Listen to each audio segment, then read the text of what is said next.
Gemini, hi, welcome to Mr. Queen PH. Titingnan natin kung ano yung parating sa inyo ngayong new moon in Cancer sa July 6, 2024 at 6:57 ng umaga Philippine time. So if you are living outside of the Philippines, i-check nyo na lang kung kailan yung eksaktong oras at araw ng new moon sa inyong lugar. So alam naman natin na ang new moon is about new beginnings, new opportunities, new inspiration, anything new.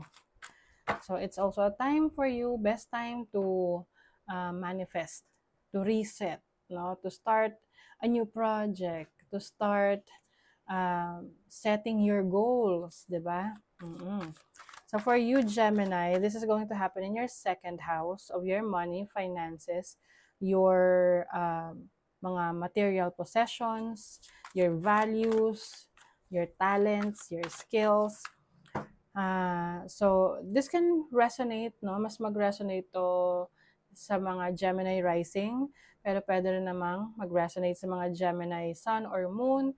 Meron din naman tayong mga oracle, mga tarot cards for you that will give additional information or energies for this reading.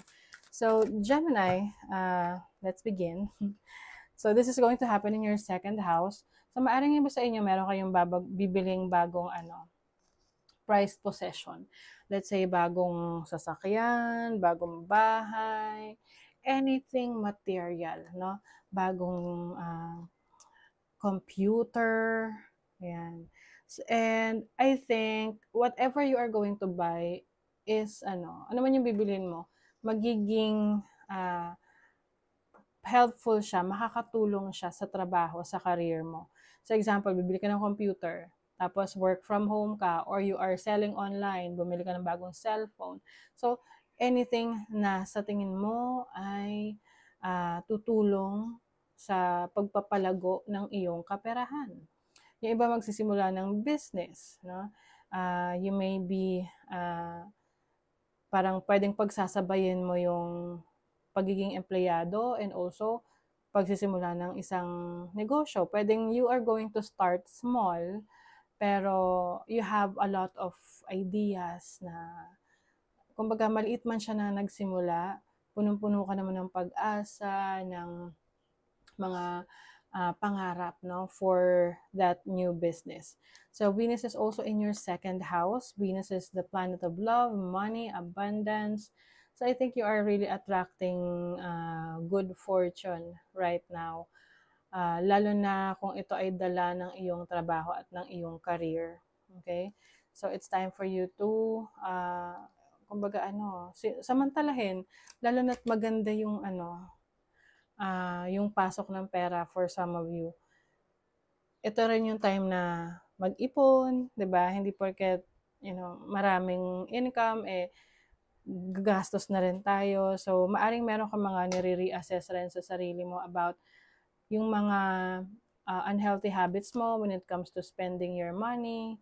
Yung iba sa inyo, maaring kapag medyo nasa-stress kayo, sa kayo mag-shopping or gagastos. So, that's also something that you will consider. Okay? So, meron siyang positive aspect sa Mars, which is in your 12th house.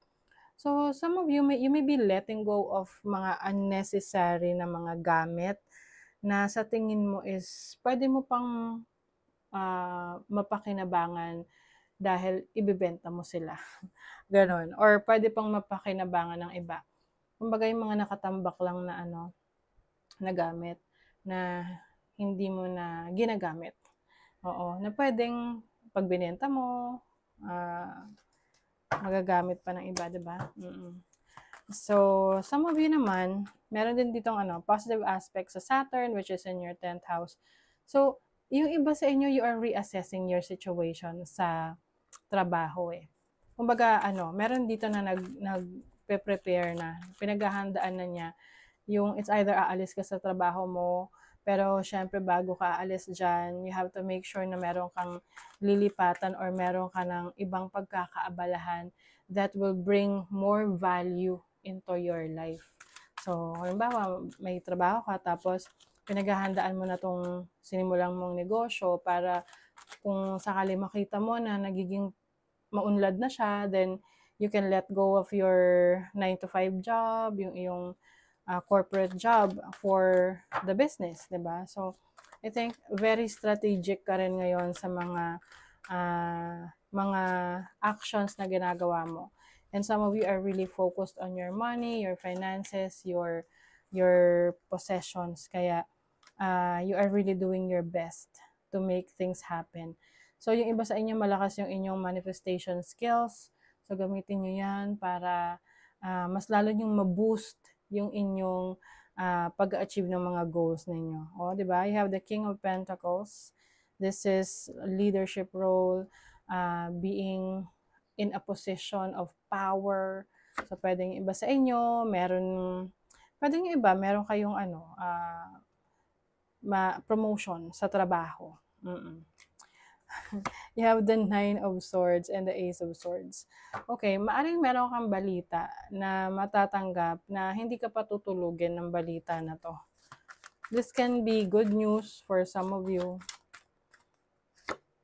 You have the King of Cups. Oh, okay. Oh, okay. So, some of you pwedeng merong kasi meron dito, ang 12th house kasi it can also mean some losses. So, with the 5 of Cups here, this can mean parang, I don't know, yung iba sa inyo, pwedeng may loss of a loved one. Hindi naman para sa lahat yan, no? But if you feel like merong ganong energy na, so possible, no, na yun ang mangyayari. So, it may somehow affect you. Parang halimbawa, nangyayari naman talaga to, no, na merong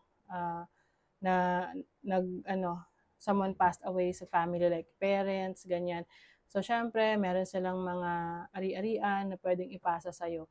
So, iba sa inyo, may ganun na pwedeng makukuha nyo yung possessions na yon, yung wealth, yung inheritance na yon, dahil merong taong mawawala sa buhay nyo. Of course, okay, this is not for everyone, okay? If you don't like this kind of energy, then do not claim it. But, yeah, nangyayari yun eh, okay? So, I feel like there is some sort of parang pagpasa ng kanyang mga ari-arian through inheritance. Let's see, ano pa. I also see someone like reaching out sa'yo. This can be a person na very close sa'yo, specifically a parent, a father. Oo, father energy to, na matagal nyo nang hindi nakakausap. And pwedeng this person is reaching out to sa'yo, kinukumusta ka. I think, kung meron mang mag-reach out talaga sa'yo, like especially if this is your father or your parent, kausapin mo. Kasi before it's too late. I don't know. That's the message that I'm getting. It's not for all, but if nakaka-resonate ka, you have to talk to this person. Talk to your parent. Okay? So you have flowers. Flowers is about happiness, contentment. So I think for some of you in your finances, talagang kontento kayo, masaya na kayo. Or marami pang opportunities na darating that you will say na, uy, ang saya ng buhay. Okay, you have the Tower here. Ito kasing Tower is an energy of an authority sa buhay mo. So, there might be a person in authority sa buhay mo na magiging magi-influence sa'yo sa mga decision making mo. O yung iba sa inyo talaga merong i-assume na position, pwedeng may promotion. For some of you, yes, may good news na parating. And then you also have Ring. Ring is about commitment. So, yeah, it seems na may bago kang commitment. Oo. Bagong commitment sa trabaho, sa business mo, sa career mo. Yung some of you, this can be a leadership role talaga. Okay? Let's see. Ano pa, Gemini? It's time to take action. Ayan. So, yung mga bagay na isinasantabi mo lang, nagpo-procrastinate ka, it's time to take action para makita mo na yung resulta niyan. Uy, ang ganda. Prosperity lies ahead. See? That's what I'm telling you, Gemini, sa inyong kaperahan. bongga, bubulusok ang inyong pera, no? Parating na yan. So, that is your reading, Gemini. Thank you so much. Bye!